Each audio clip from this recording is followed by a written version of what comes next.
Okay, folks. So I want to share some more information concerning the PSYOP, psychological operations. And this was a file I had covered already from 1989 before. There's another one here from 2000 that has some interesting information in it. But there was this article put out by Military Times as well. I'm back on November 1st, talking about how the Army needs to invest in psychological operations, not cut them. And their badges are pretty curious too. And for anybody that doesn't believe that our own government would be deploying these types of psychological operations and tactics on our own citizens, you're really naive. Because the thing of it is, we've been getting called out on the world stage. And by we, that's categorized, as a global superpower. I mean, the military industrial complex. But unfortunately, they lump all American citizens into that whole, group as well. When other countries are out there at their international community committees, and meetings, calling us out, I just, it's been going on for a couple of decades now that other countries have been calling us out for crimes against humanity, for war crimes, for violating treaties and agreements. And I think that the question started coming up more recently in the last decade that we're seeing all of these things happening in these other countries, and they just happen to be in countries that hold these strategic reserves or resources that we want access to. But we're not seeing it happening in the United States. Why isn't it happening in the United States? That this is kind of fishy, you know? But it has been happening here in the United States. And this whole divide and conquer campaign with psychological operations going on right now is quite disturbing. It really, really is, folks. I think one of the most disturbing is the fact that we have these men going around pretending to be women and just completely fucking everything up. I mean, I don't have a problem if somebody wants to choose that as your lifestyle, whatever. If that's your hole, go ahead and dig it, but don't expect everyone to just be so accepting of it. And it really shouldn't be a main focus of our military. This whole thing with DEI and all that, that's all propaganda, folks. And to think that we were immune to it is truly naive because we've been perpetrating baddies all over the whole freaking world to gain access to strategic reserves and resources in different regions and territories and stuff for decades. And I won't trust a globalist military. As long as we are involved with NATO and going around the world perpetrating baddies using NATO and this whole national security thing as a front to gain access to strategic resources that belong to other countries, I won't support it. I cannot support a globalist military, and I won't, and I don't have to. I just think it's really curious that we see all of this stuff happening with our communication lines right now getting disrupted, people getting shadow banned, buried in the algorithms. It's just, a lot of it has got to do with these psychological operations. And it's just, I'll read a little bit of this here where it talks about in the Cold War era, the Department of Defense developed a comprehensive strategy for psychological operations that went beyond propaganda. And this strategy included establishing specialized units, developing cutting edge technologies, and creating sophisticated methodologies for influencing target audiences. These capabilities were actively deployed in various theaters of conflict, from the jungles of Vietnam to the rugged terrains of Afghanistan. In 1985, a Pentagon study, that's this one here, that was released, called for increased funding, improved joint coordination, and a greater utilization of psychological operations in peace and in war. In a gradual process that started in the 1990s, military strategy has shifted, moving from information warfare to more conventional forms of warfare. And budget documents from recent years show a decline in funding and personnel. I call bullshit on that. Okay. They just need to develop more of a threat so that people will be more afraid and be more than willing to support these operations. But I won't. I can't. It's wrong. Recent reporting indicates that there are conversations to dissolve unfilled billets and enablers within Army Special Operations, but it's not clear what the reduction to the PSYOP force would actually be under the proposed cuts. PSYOP has always been a special operations force in its own right, which is a history that is often forgotten or denied. Yeah, most of it intentionally, okay? But thanks to, FOIA requests and thanks to a little bit of transparency here and there, we're given little tidbits of information, right? But what can't be denied is that PSYOP is a congressional interest item with direct mention in the current National Defense Authorization Act. So, having Congress verify whether the current trajectory will further erode military information support capabilities and affect national security is a fair and honest question. That is especially true in an age marked by technological advancements that will make information warfare even more critical in the coming years. Countries like Russia and China have developed specialized units within their military structures dedicated solely to information warfare and have been actively deploying these capabilities in various conflict zones from Ukraine to the South China Sea. Oh, but we're not, though, right? We can sit here like they do in these publications and call out every other country. But, yeah, the current national security strategy speaks directly to influence in its strategic overview in the last four National Defense Authorization Acts, or NDAA. They're very specific about influence and military information support operations. The inclusion of military information support operations in the NDAA shows an understanding that we live in an age where information is as potent a weapon as any piece of military hardware, and the ability to influence perceptions, shape behaviors, and guide decision making processes among targeted audiences is paramount. Among target audiences. And I said targeted because there are targeted audiences right now for information. And I'm not going to read too much more into that. I find this recruitment ad here for the Army interesting too. And when you like mouse over the image, it says two soldiers dropping leaflets from the back of a KC 130. This is a recruitment page. This is a recruitment website for the US Army. Okay. So if you're interested in becoming a specialized soldier for psychological operations, you can get up to a $50,000 bonus, enlistment bonus. And you can be psychological operations. These soldiers are known for their communication expertise, using unconventional tactics to persuade and influence foreign allies and enemies in support of U.S. Army objectives. You forgot domestic, right? Because we know damn well they're propagating propaganda on us here. Okay. Their badges are pretty interesting too. If you look at some of their badges, decisive influence. They all got that lightning bolt symbolism in them too, which I think is kind of curious. Win the mind, win the day. Pretty curious, huh? Exploiters. These are the US Army specialized units, okay? Triumphus persuasionists. Potentia et educio. Support by truth. Support by truth? Really? Okay, yeah. Verbum verbum vincet. With the lightning bolts, again, with the lightning bolts, the symbolism is just thick. Persuade, change, influence. Oh, I'll tell you what, folks, I can't support a globalist military. I can't support a military that justifies psychological operations under any circumstances, whether it's here in our country or another country. I'm sorry, that should be a war crime. It should be a fucking war crime to target the minds and the mental capacities and try to influence people's decision makings. That should be a war crime. Okay, we should not be supporting this. We should not be increasing the funds, as the Military Times here, Mr. Robert Bob Curris, a retired colonel, states that we should be funding them and investing more in them.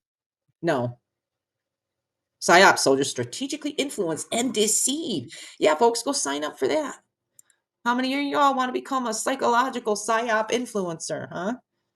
Psychological operations PSYOP soldiers benefit the Army's missions by using unconventional techniques. Their intelligence, interpersonal skills, cultural sensitivity, and foreign language proficiency help sway opinions and actions of foreign governments, groups, and individuals. Psychological warfare requires adaptability, resilience, and problem solving to be successful. To become a PSYOP soldier, you'll be thoroughly tested and trained on your critical thinking skills. And your mental and physical toughness in order to prepare you for work in the field. Your critical thinking skills will be completely fucking destroyed and you will be reprogrammed to do exactly what they fucking tell you to do. Missions made to persuade and motivate. As a PSYOP soldier, you'll work in small teams to execute missions around the world. It will be crucial that you create a human connection with leaders and civilians, relationships necessary to influence their beliefs and actions. You'll also use social media, digital marketing, and pamphlets to share information meant to help change minds and behaviors in the U.S. Army's interest. Yeah.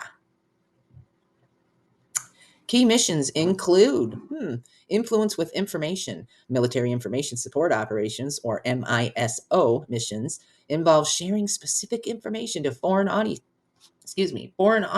to influence the emotions, motives, reasoning, and behavior of foreign governments and citizens. This can include cyber warfare and advanced communication techniques across all forms of media. We should not be supporting this. This is disgusting and shameful. Deliberately deceive. Military deception missions use psychological warfare to deliberately mislead enemy forces during a combat situation. Advise governments. Interagency and government support missions shape and influence foreign decision making and behaviors in support of United States objectives. So, in other words, taking over strategic resources through coups. Mhm.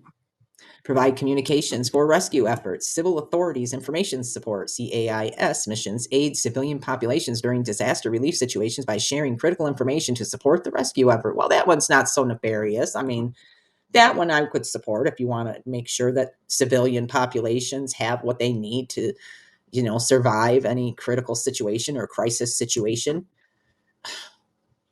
The selection process to become a PSYOP soldier. Before you can train to become a PSYOP soldier, you'll need to pass a 10-day course. 10-day course, huh? PSYOP assessment and selection, where you'll be tested on your physical and psychological fitness to become a candidate for this elite force. Next, you'll begin the 43-week official qualification course where they reprogram your fucking ass. Okay? PSYOP Operations Specialist course, where you'll learn the core skills of PSYOP soldiers, including basic speaking and listening proficiency in a foreign language, military intelligence, advanced interpersonal communication, adaptive leadership, cultural analysis, and advanced social media and marketing. Then you'll graduate as a PSYOP specialist if you're an enlisted soldier or as a PSYOP officer. You can join the Army as a PSYOP soldier or transfer into the role if you're a current soldier. There are different requirements depending on the path you take. Requirements. You have to be a U.S. citizen. Well, they're getting a bunch of people here fast tracking them into citizenship, aren't they? People proficient in many other languages, huh? Defense Language Aptitude Battery score of 85 or above, pass the Army Combat Fitness Test, ACFT, and clear the Army height and weight standards. Qualification for airborne school and eligibility for a secret security clearance. Ooh. Additional requirements for current soldiers: ASVAB placement test, GT score of 107 or above. You hold a rank between private first class and sergeant non-promotable. Have more than 18 months in service, no more than 10 years in service, and at least 36 months remaining in service. Reclassify from your current MOS or branch to PSYOP. I don't need to read too much more of this with these questions and answers. It's kind of curious. Yeah, their total benefits package includes more than a $50,000 bonus to further their education. Yeah, that's I think get them right. What is the history of Army psychological operations? Founded during World War I to devastate opposing troops' morale, the PSYOP unit has played a critical role in World War II, the Vietnam War, and recent operations in Afghanistan and Iraq, where unconventional warfare provided by PSYOP has been crucial to national security. Folks, I don't. This is it's wrong. We shouldn't be investing in this type of warfare. I think it's disgusting. It's shameful. I don't want any part of it. I can't support it. And there was a couple of paragraphs from this 2001 here that I wanted to read into, but this video was already getting long enough.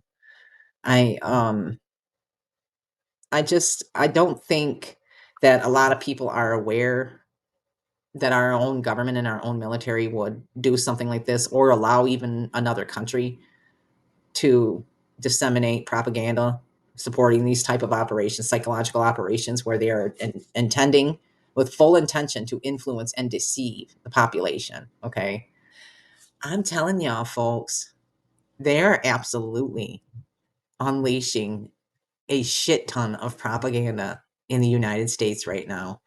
All of this stuff going on with the genders and the races and all these political viewpoints and all of these things that we are dealing with. These are all manufactured crises. These are all manufactured divide and conquer tactics. Okay. And the fact that it's happening here in the US, to some of us, isn't that big of a surprise because we've seen it going on in other countries for decades. They've been utilizing it as a tool for decades in other countries.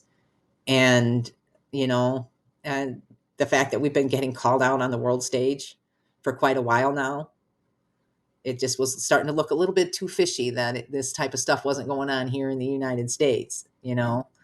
It's kind of curious too. Was it? I can't remember if it was in this older one here where they show some of the propaganda. If it isn't this, is it might be in the new one actually. Let me see. Let me see if I can find it. There was an interesting graphic in one of these publications that showed some of the propaganda that was used in another country. Yeah, right here. Serbian use of propaganda during the Kosovo crisis. During the Kosovo crisis. And what is this? I wonder what this might be in reference to, right? Goodbye, blue sky. Maybe with some weather modification and weather warfare that was going on in Yugoslavia and over in these other countries. Yeah, I don't our military is definitely involved in disseminating some major psychological propaganda right now, and I don't approve, I don't support it, I don't consent, I think it's wrong. We shouldn't be investing any money into this type of stuff. It's disgusting. It's shameful. Really. This is where we're at in the world though, folks. This is where we are at in the world where the biggest threat to their operations is people's minds and people's ability to think logically and logically discern information. They cannot have people out there thinking freely. And these badges, man, these badges that they have are pretty interesting. I can't support a military that goes around doing the things that they do. I won't support a globalist military. Decisive influence.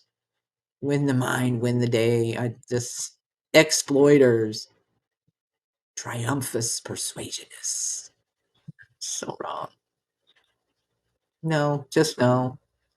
Persuade, change, influence. Yeah, it's wrong. Now you're recruiting the younger generation. Now the next generation is going to be nothing but these mindless little drones sitting at a fucking computer screen with a game controller. You know, blowing up grandmom's neighborhood, and they just don't give a fuck because they're getting paid, right?